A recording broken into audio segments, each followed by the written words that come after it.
Bismillahirrahmanirrahim. Assalamualaikum warahmatullahi wabarakatuh. Jumpa lagi kita dan channel saya masih lagi yang sama juga, iaitu hari Rabu. Hari Rabu 22 hari bulan Julai 2026 Masihi bersama dengan 7 Safar 1447 Hijriah. Sekarang pukul 6.52 teh. Seperti biasa video dalam report kita untuk hari ini. Kemarin selepas pada buat video dalam report saya nama kita tak ada. Saya buat awal mari. Akun ni ada. Lebih kurang dari pukul setengah dari pukul tak ada. Lepas tu saya terus pergi ke Pasir Akak, ke Bukit Payung.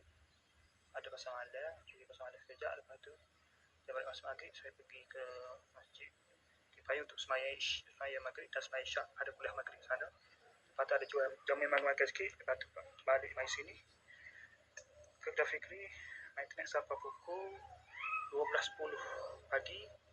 Balik ke rumah, tidur pada pukul 2.30 pagi, bangun pada pukul 6.36 pagi. Awas sikit hari ni. Kalau dekat aku tu juga mau awas sikit hari ni.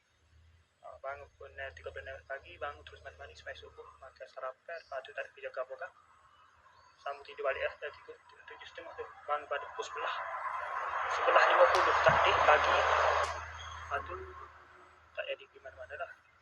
Tunda ke hari Sabtu lah, kerja tu baik mesti karu. Sebab dua mesti karu boleh naik ni mungkin nak baik hotdog cek tu rendah tu lah. Tak selesai lagi. Pasal nak tunggu baris apa kan. Lepas tu pukul 1.55 tak 12.55 tadi baris apa. Balik pus laju. Lepas tu semaya subuh tak dapat pada pukul 3.30. 4.5 benar bagi tidak barang tidak apa. Lepas tu semaya asap kena tadi.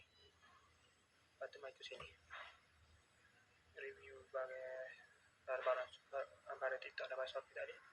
Dan barang TikTok tu barang Shopee dan barang TikTok lain pada pukul ni berapa ni?